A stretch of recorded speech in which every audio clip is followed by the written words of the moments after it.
हरे कृष्ण कृष्ण कृष्ण हरे हरे, हरे राम राम राम हरे हरे।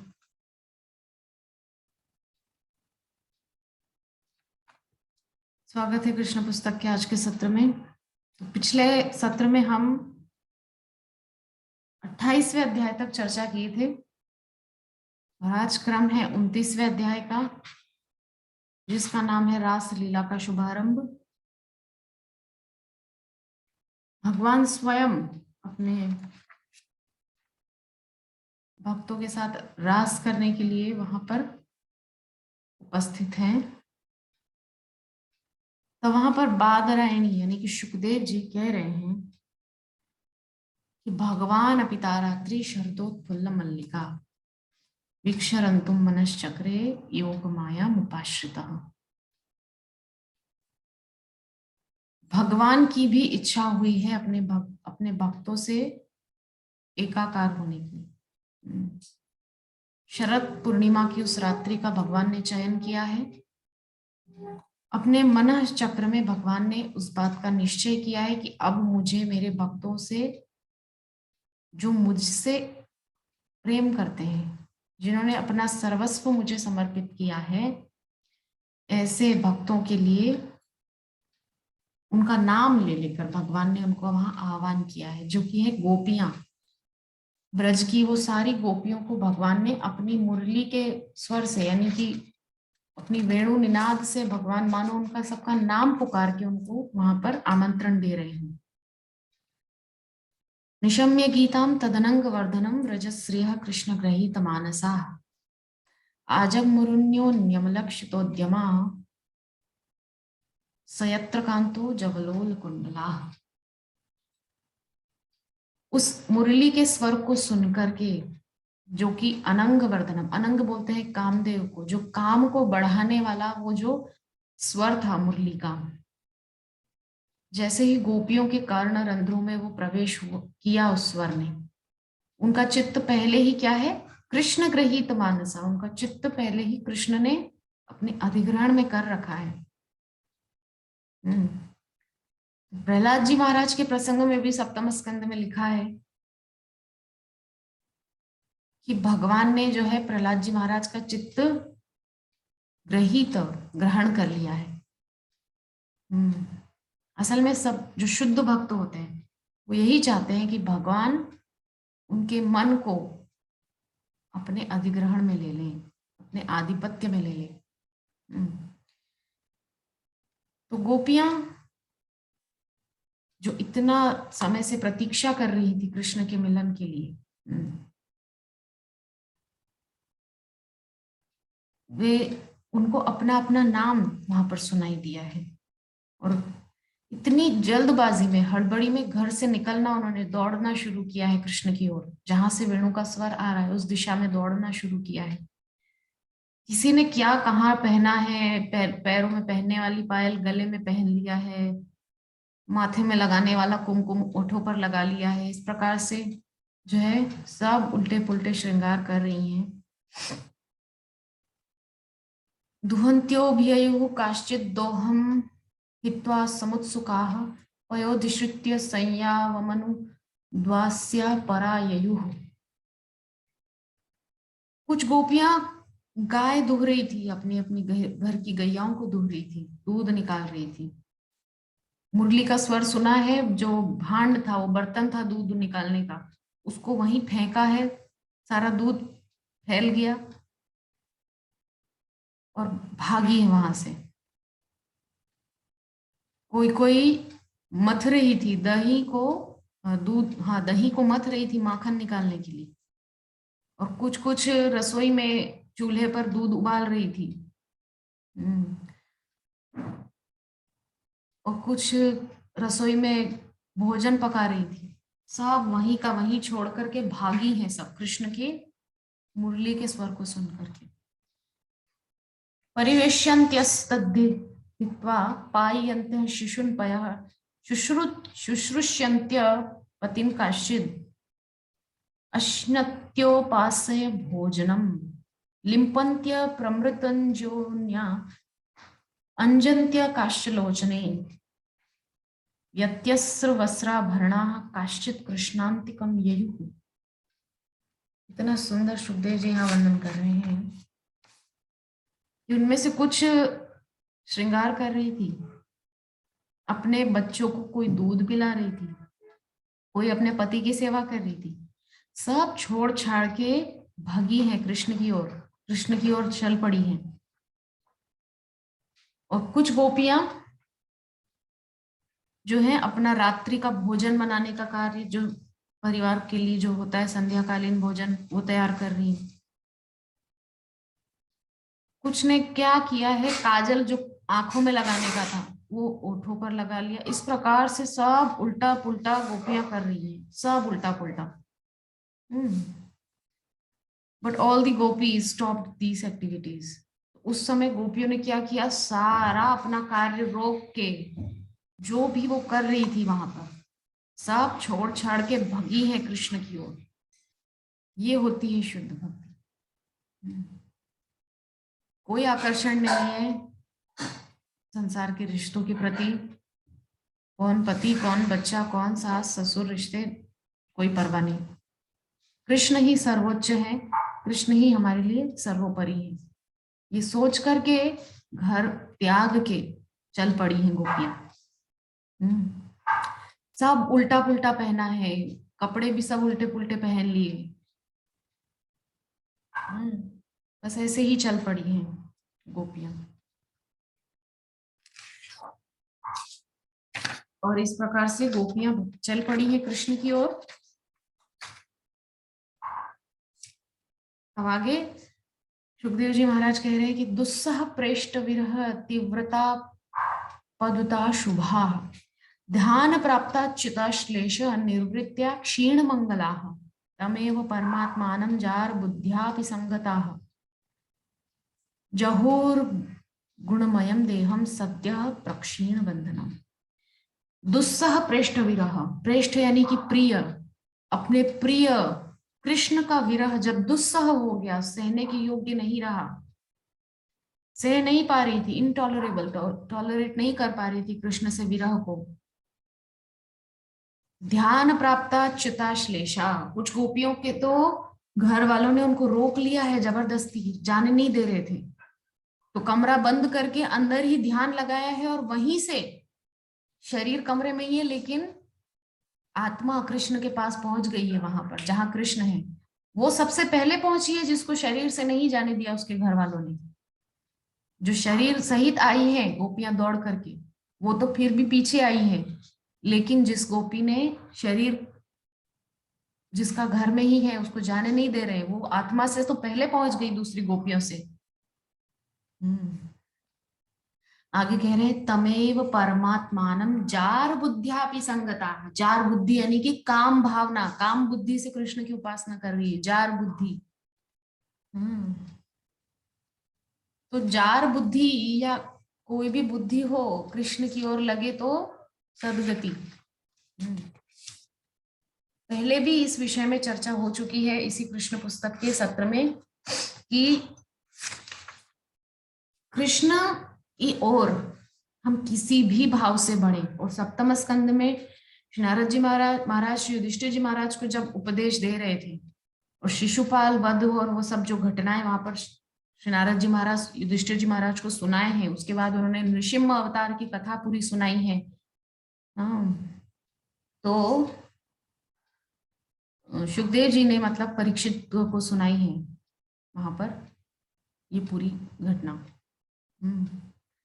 तो पहले सुखदेव जी परीक्षित को सुना रहे हैं, तो सुखदेव जी ही नारद और युधिष्ठिर संवाद वहां पर परीक्षित के सामने प्रस्तुत कर रहे हैं। तो वहां पर भी श्री नारद जी महाराज ने भी और वही बात सुखदेव जी परीक्षित को बता रहे हैं कि कामाद द्वेषाद यथा स्नेहात था भक्ते ईश्वरे मनः। किसी भी बुद्धि से भगवान में मन तो लगे, उनसे द्वेष ही कर लो। शिशुपाल क्या करा था, द्वेष तो कर रहा था ना। कंस क्या करता था, भय भय था उसके अंदर। गोपियां काम बुद्धि से प्राप्त की और सबसे आगे प्राप्त की। गोपियों का जो माधुर्य भाव है वो सबसे ऊंचा है, उससे आगे कोई भाव नहीं है।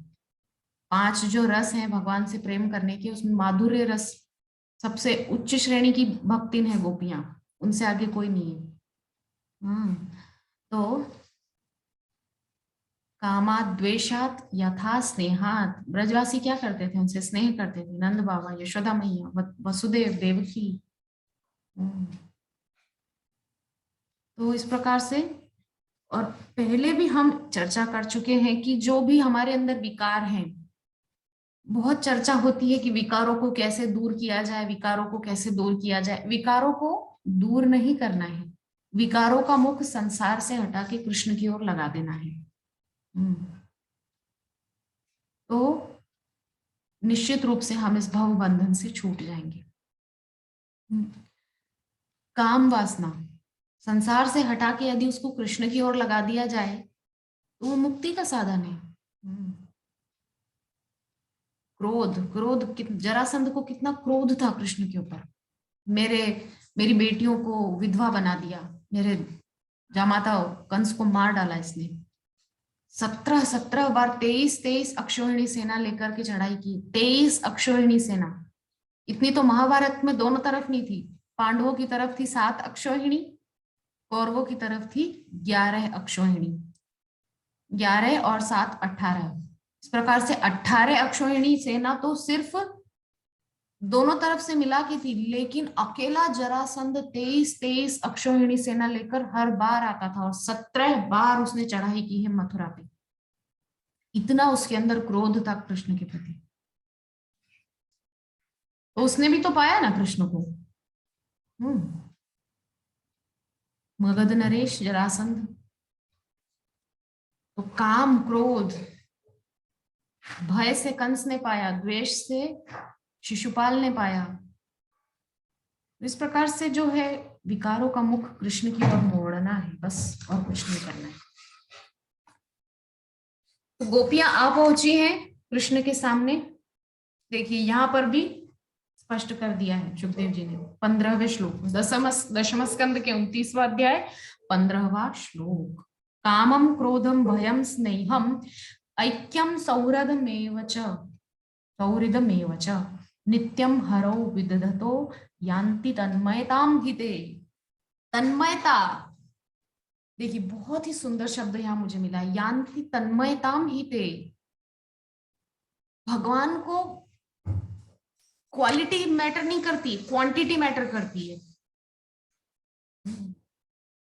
आप कितनी तन्मयता से उनको याद कर रहे हैं वो मायने रखता है। किस भाव से याद कर रहे हैं वो उतना मायने नहीं रखता है, कितना याद कर रहे हैं वो मायने रखता है। मतलब क्वांटिटी मैटर करती, क्वालिटी मैटर नहीं करती। शिशुपाल दिन में 100 बार तो याद करता ही था कृष्ण को। क्या हम 100 बार याद करते हैं? नहीं। मतलब क्वालिटी मैटर नहीं करती कि हम कितना प्रेम भाव से याद कर रहे हैं या कितना शुद्ध भक्ति के भाव से याद कर रहे हैं। क्वांटिटी मैटर करती। शिशुपाल 100 बार भगवान को एक ही दिन में 100 बार याद करता था। सोचिए कितनी बड़ी बात है। यद्यपि उस मुक्ति को उतना महान मुक्ति नहीं कहा जाता है, वो सायुज्य मुक्ति है, भगवान में एक ही कार हो जाना। किंतु यहाँ जो प्रश्न खड़ा होता है कि जार बुद्धि से कृष्ण की उपासना कर रही है, अभी हमने आगे इस पे चर्चा की, जार बुद्धि से कृष्ण की ओर जा रही है तो गलत है। भगवान को कोई जार बुद्धि से क्यों उपासना करता है? किंतु कृष्ण की ओर अभी स्पष्ट कर दिया ना, कामम क्रोधम, किसी भी तरह से भगवान के पास जान, यान्ति तन्मयताम हिते। तन्मयता जो है मायने रखती है।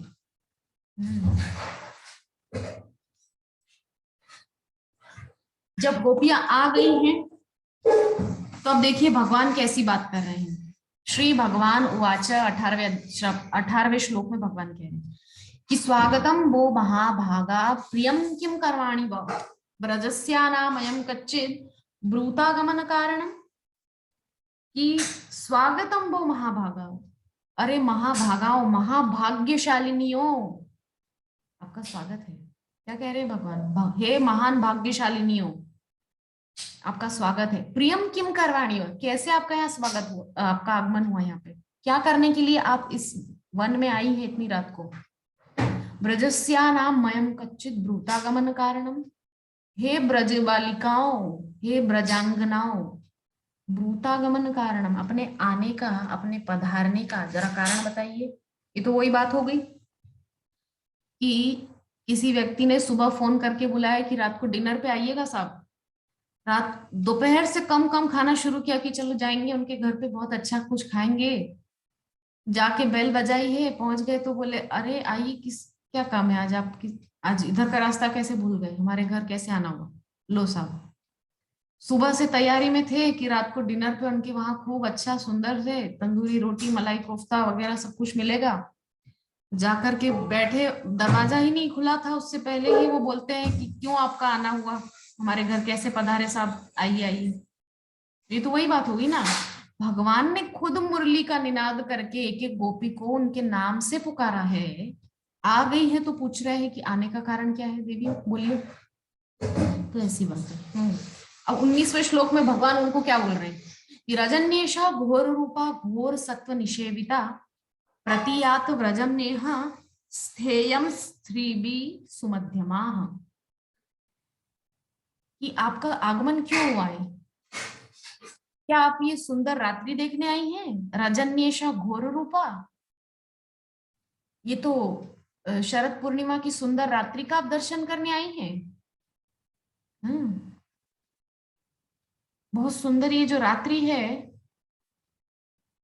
तो आप अगर इसका दर्शन आपने कर लिया हो तो लौट जाइए घर को। हम्म, क्या कह रहे हैं कृष्णा, वो उनको थोड़ा उपदेश कर रहे हैं। क्या कह रहे हैं, मातरः पितरः पुत्रा भ्रातरः पतयश्च व विचिन्वन्ति यपश्यन्तो माँ क्रीडवम बंधु साध्वसम। अरे गोपियों, आप अपने माता पिता भाई बंधु पति सास ससुर बच्चे इनको सबको छोड़ करके यहाँ पे आ गई। अब 21वें और 22वें श्लोक में कह रहे हैं कि दृष्टवम वनम कुसुमितम राकेश कर रंजितम यमुना नील लीलई जत्त अरुपल्लव शोभितम।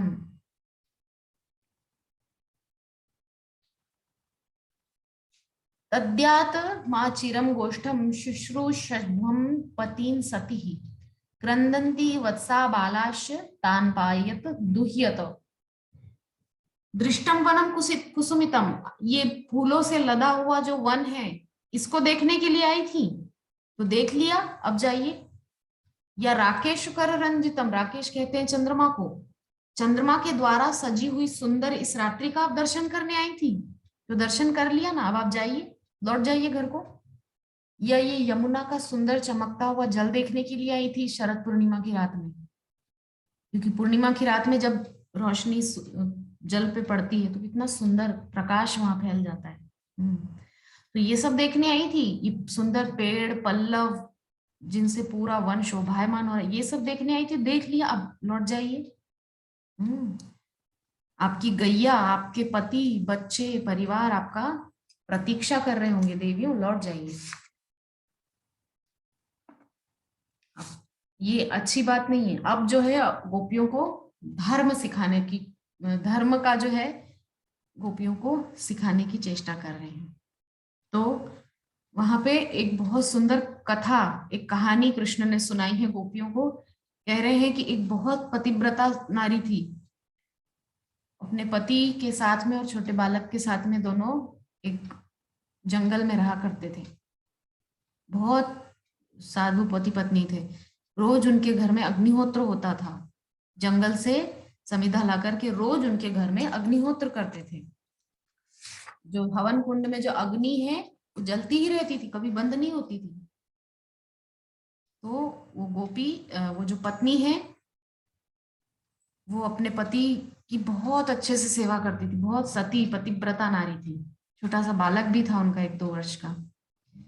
तो एक दिन पतिदेव दोपहर में ही थोड़ा जंगल से लकड़ियां काट करके लाए तो थक गए, तो दोपहर में थोड़ा लेट गए। पत्नी वहीं चावल वगैरह कुछ बीन रही थी तो पत्नी की गोद में सिर रखकर लेट गए। अब पत्नी सोच रही है कि जब तक पतिदेव उठे ना तो उनको मैं कैसे बीच में कष्ट दे दूं, जब तक सो रहे हैं तो सोने देती हूँ। तो चावल बीनना वहीं छोड़ दिया और पति को जो है पंखा झलने लगी। तो उनको कष्ट ना हो पतिदेव को, इसीलिए जो है बैठी है चुपचाप सेवा कर रही, पास में पंखा चल रही, और क्या देखती है इतनी ही देर में छोटा सा जो 1-2 वर्ष का बालक है वो घुटवन चलता हुआ आया है और हवन कुंड के बिल्कुल नजदीक आके बैठ गया, खेल रहा है वहीं पे। अब बीच में अगर उठती है तो पति की निद्रा भंग होगी, कष्ट होगा पतिदेव को, और वो तो पतिव्रता नारी है, पति को कष्ट कैसे देगी। उधर पुत्र हवन कुंड के बिल्कुल नजदीक, बिल्कुल पाली जो होती है हवन कुंड की, वहां तक पहुंच गया है।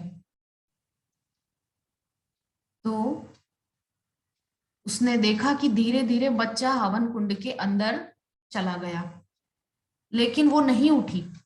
पतिदेव को कष्ट ना हो इसलिए वो वहां से नहीं उठी, पतिदेव सोते रहे। 1-1.5 घंटे बाद पतिदेव की नींद खुली है, उठ के देखा है, और उसने तो आंख बंद कर ली थी जब पुत्र जो है उसमें हवन कुंड में चला गया था। आंख बंद करके उसने सोचा कि अब जो भगवान की इच्छा, जो भगवान को अच्छा लगे। पतिदेव की नींद खुली है, 1.5-2 घंटे बाद उठे हैं, तो क्या देखती है, दौड़ पड़ी है हवन कुंड की ओर। हवन कुंड की ओर देखा है तो बच्चा अग्नि की लपटों के बीच में खेल रहा है। तो देवियों, ये होता है पतिव्रता और नारी का धर्म। चली आई तुम तो सब छोड़ छाड़ के, हैं? ये होती है पतिव्रता नारी की शक्ति। अपने पातिव्रत के कारण उसने, उसका पुत्र अग्निकुंड में जाकर भी बच गया। उसके पतिव्रत के कारण, पतिव्रता नारी के धर्म के कारण उसका पुत्र अग्निकुंड में जाकर भी बच गया। और तुम तो सब कुछ छोड़ के आ गई, जाओ लौट जाओ। तब आगे क्या कह रहे हैं कि दुशीलो दुर्भगो वृद्धो जड़ो रोग्य धनो पिबा पति श्रीभिर्न हातव्यो लोकेप्स भिरपात की।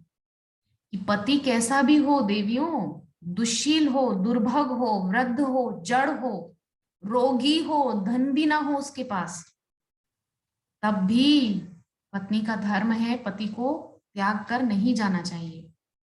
दुशील हो मतलब शीलवान ना हो, चरित्रहीन हो, दुर्भग हो, भाग्यशाली भी ना हो, वृद्ध हो, बहुत बूढ़ा हो चुका हो, जड़ हो, बुद्धिमान भी ना हो, रोगी हो, चाहे चाहे कितना भी रोगी हो, धनो पिवा, चाहे उसके पास अधनो पिवा, चाहे उसके पास धन भी ना हो, किंतु पतिव्रता नारी का धर्म है कि ऐसे पति को भी कभी वो त्याग कर ना जाए, वरना लोकेप्स विरपात की, वरना वो पतित हो जाती है। ये सब जो है कृष्ण गोपियों को सिखा रहे हैं, समझा रहे हैं, धर्म वार्ता उनके सामने कह रहे हैं। और गोपियां क्या कर रही है, अपने पैरों के अंगूठे से वही मिट्टी को कुरेद रही है, मानो अब हम घर लौट के तो जा नहीं सकती इनको छोड़ के, तो यही गड्ढा खोद के जमीन में समाधि ले लेंगी। मानो गोपियां उस अंगूठे से मिट्टी कुरेदने का उनका ये भाव हो कि अब घर तो क्या लौटेंगी, यही जो है समाधि लेकर शरीर का त्याग कर देंगी। तो शुकोवाच, सुखदेव जी महाराज 28वें श्लोक में कह रहे हैं कि इति विप्रिय माकर्ण्य गोप्यो गोविंद भाषितम विषण्णा भग्न संकल्पाश चिंता मापूर दुरत्ययाम। इस प्रकार के जो शब्द कृष्ण बोल रहे हैं वो सुनना नहीं चाहती गोपियां, अनप्लीजेंट है उनके लिए, वो शब्द बहुत दुखद है उनके लिए। कृष्ण जब ये बोले हैं गोविंद भाषितम, जब गोविंद ये सब कहे हैं तो गोपियां बहुत निराश हो गई। उनकी जो बड़ी बड़ी आशाएं थी वो सब निराशा में बदल गई और बहुत चिंता में, गहरी चिंता में डूब गई। और चिंता करते करते ही, मैंने कहा ना, वो अंगूठे से मिट्टी को कुरेद रही थी। और बहुत ही दुखी वहां पर गोपियां हो गई हैं। तब 31वें श्लोक में श्री गोप्य उचु, यहाँ पर श्री गोप्य कहा है, श्री मतलब श्रीमती राधा रानी भी वहां उपस्थित हैं।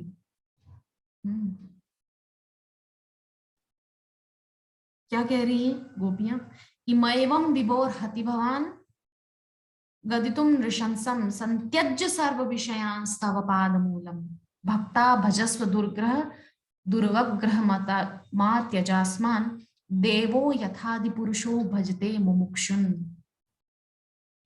इमैवं विभोर हति भवान गदितुम नृशंसम, हे परम शक्तिशाली, इस तरह से जो ये नृशंस वाणी बोल रहे हो ना, नृशंस मतलब हमको मार दे रही है आपकी वाणी, खड़े खड़े ही हम मर जा रही हैं ऐसा हमको लग रहा है। ऐसी वाणी मत बोलिए। गदितुम नृशंसम, ऐसी मारक भाषा क्यों बोल रहे हो गोविंद आप? गोपियां बोल रही हैं। इस प्रकार से हमको अस्वीकार मत कीजिए। संत्यज्य सर्व विषयान स्तव पाद मूलम, हम सब कुछ छोड़ के आए हैं आपके लिए। जो छोड़ना बड़े बड़े ऋषियों मुनियों के लिए कठिन है, लेकिन वो सब कुछ हम पल पल एक झटके में छोड़कर आ गए आपके लिए। हमको बिल्कुल देरी नहीं लगी आपके लिए वो सब छोड़ने में। विश्वामित्र 60,000 वर्ष तपस्या किए, लेकिन फिर भी मन से काम भावना नहीं जा पाई। 60,000 वर्ष, यहाँ तो हमको 6 सेकंड नहीं लगा आपकी मुरली की ध्वनि को सुनते ही हम सब कुछ छोड़ के आ गई, हमारे पति, बच्चे, परिवार, घर, सब कुछ। संत्यज्य सर्व विषयान स्तव पाद मूलम, जिनको त्यागना, जिन सुखों को त्यागना बड़े बड़े ऋषि मुनियों के लिए दुष्कर है, ऐसे सुखों को हम पल में आपके लिए त्याग कर आ गई। कहाँ आ गई? आपके तव पाद मूलम, आपके चरणों का आश्रय लेने के लिए।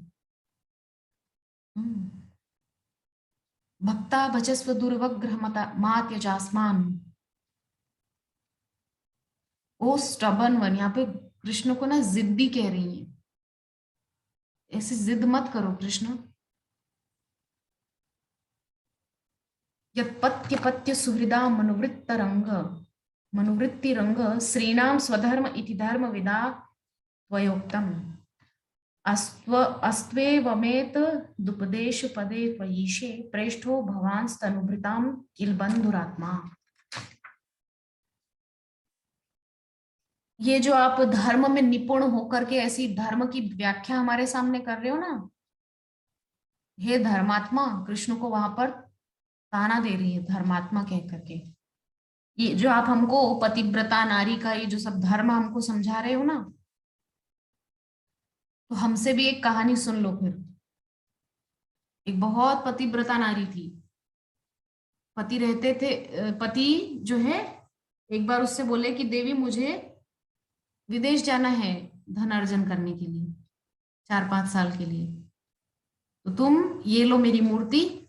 पति की बहुत सेवा करती थी, बहुत पतिव्रता नारी थी। पति ने कहा कि ये मूर्ति रखो मेरी, इसकी सेवा करना। बोले मैं आपके बिना नहीं रह सकती पतिदेव, मैं तो आपकी सेवा में ही मेरा जीवन है। बोले ये लो मेरी मूर्ति रखो, इसको मेरा ही स्वरूप मान के पूजा करना। तो पतिदेव चले गए। अब वो घर को रखती बंद और घर के अंदर रह करके मस्त बस पूजा ही पूजा करती, पतिदेव की सेवा करती, भोग लगाना, आरती करना, चरण दबाना, ये वो सब पूजा आरती पुष्प चढ़ाना, दिन भर यही करती रहती। 5 साल बाद पतिदेव आए हैं, बजा रहे हैं बाहर दरवाजा, खोलो देवी दरवाजा। और वो कर रही है पतिदेव की मूर्ति की पूजा। तो गोपियां पूछ रही है कि अब उस पतिव्रता स्त्री को क्या करना चाहिए? जब वो असली पति बाहर आकर के दरवाजा बजा रहा है, तो क्या अब भी उस मिट्टी के पति की पूजा करती रहना चाहिए या उस असली पति के पास दौड़कर जाना चाहिए? आप ही बताइए कृष्ण। कृष्ण कहते हैं अरे असली पति जब आ गए हैं तो उस नकली मूर्ति की पूजा करने का क्या लाभ, असली पति के पास जाना चाहिए। बोले बस यही चीज हम आपको आपको समझाना चाहती है। अरे असली पति जब आप हमको मिल गए हो, तो उस हाड़ मास के मिट्टी के पुतले की पूजा क्यों करती रहेंगी हम? हम्म। जब आप असली पति हमको मिल गए हो, दरवाजा खटखटा रहे हो, मतलब गोपियों को नाम ले लेकर वहां पे कृष्ण ने बुलाया है, जब आप स्वयं दरवाजा खटखटा के हमको अपने पास बुला रहे हो, तो क्यों उस मिट्टी के मूर्ति की पूजा करती रहेंगी? कृष्ण को अपने सारे प्रश्नों का उत्तर मिल गया और कृष्ण असल में उनकी परीक्षा ले रहे थे। ये अंतिम परीक्षा थी गोपियों की, मतलब सेकेंड लास्ट परीक्षा। अभी एक परीक्षा और बाकी है गोपियों की, वो हम सुनेंगे गोपी गीत से पहले। तो ये परीक्षा कृष्ण ने क्यों ली? कृष्ण एक बार और उनको परखना चाह रहे थे कि कहीं एक कण मात्र भी, एक लेश मात्र भी कहीं इनका संसार से अटैचमेंट तो नहीं, संसार से इनका जुड़ाव तो नहीं है अभी भी, कहीं अभी भी अपने परिवार के प्रति इनके अंदर कुछ भावना माया तो नहीं है, मोह तो नहीं है, ममता तो नहीं है। ये ही एकमात्र चीज चेक करने के लिए कृष्ण ने इतना बड़ा जो है ये स्वांग रचा कि क्यों आई, फिर पतिव्रता धर्म समझाया ये वो। कृष्ण समझ गए कि नहीं, ये पूर्ण रूप से मेरे लिए सब कुछ त्याग के आई है। अब इनको संसार में बिल्कुल भी कोई स्वार्थ नहीं है, संसार में अब इनका मन है ही नहीं, संसार से पूरी तरह से कट ऑफ हो चुकी है, पूरी तरह से उनका रिश्ता खत्म हो चुका है संसार से, अभी पूर्ण रूपेण मेरी हो चुकी है। तो कृष्ण ने उनको वहां पर स्वागत किया है और वहां पर शुरू हुआ है रास। रास वहां पर शुरू हुआ है और गोपियों के साथ भगवान रास को प्रारंभ किए हैं। और रास शुरू हुआ है तो गोपियां जो है उनके अंदर थोड़ा सा जो है अहंकार आ गया, हल्का सा अहंकार जब आया है तो गोपियां सोचने लगी कि देखो हम तो बड़ी सौभाग्यशालिनियां हैं, हमारे जैसा सौभाग्य किसी का हो ही नहीं सकता। ये देखो भगवान साक्षात श्री कृष्ण हमारे साथ में नृत्य कर रहे हैं। योगेश्वरेश्वर साक्षात हमारे साथ में नृत्य कर रहे हैं। देखो हमारे भाग्य की तो क्या कही जाए, हमारे भाग्य की तो कोई तुलना ही नहीं है। अनंत कोटि ब्रह्मांड नायक हमारे साथ नाच रहा है गलबैया दे दे के, तो हमारे जैसा कोई सौभाग्यशाली है क्या। इस प्रकार से गोपियों को हुआ है वहां पर मान। 48वें श्लोक में श्री सुखदेव जी महाराज कह रहे हैं कि तासाम तत सौभग मदम वीक्ष्यमानम च केशव प्रशमाय प्रसादाय तत्रैवांतर धीयत। क्या कह रहे हैं कि तासाम तत् सौभग मदम, सौभग मतलब अपने सौभाग्य का, मदम यानी कि मद हुआ है, अहंकार हुआ है। तासाम तत् सौभग मदम, अपने सौभाग्य का उन गोपियों को मद अहंकार मान हो गया है। वीक्षमानम च केशव, अंतर वहां से कृष्ण को सब समझ में आ गया है गोपियों के मन में क्या चल रहा है। तब प्रशमाय प्रसादाय, प्रशमाय मतलब उनके अहंकार का नाश करने के लिए, प्रसादाय मतलब उनपे कृपा करने के लिए। तत्रैवांतर धीयत, उसी क्षण कृष्ण पल भर में पलक झपकते ही वहां से अंतर ध्यान हो गए।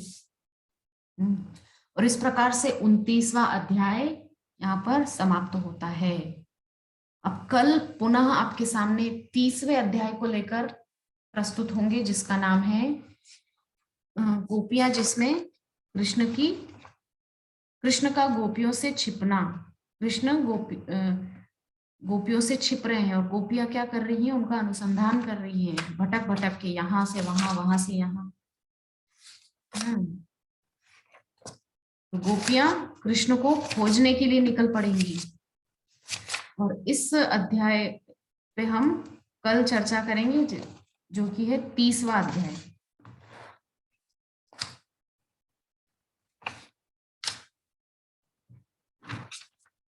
तीसवां अध्याय कृष्ण का गोपियों से छिपना। तो कल हम इस अध्याय पर चर्चा करेंगे। आज के लिए बस इतना ही। हरे कृष्णा।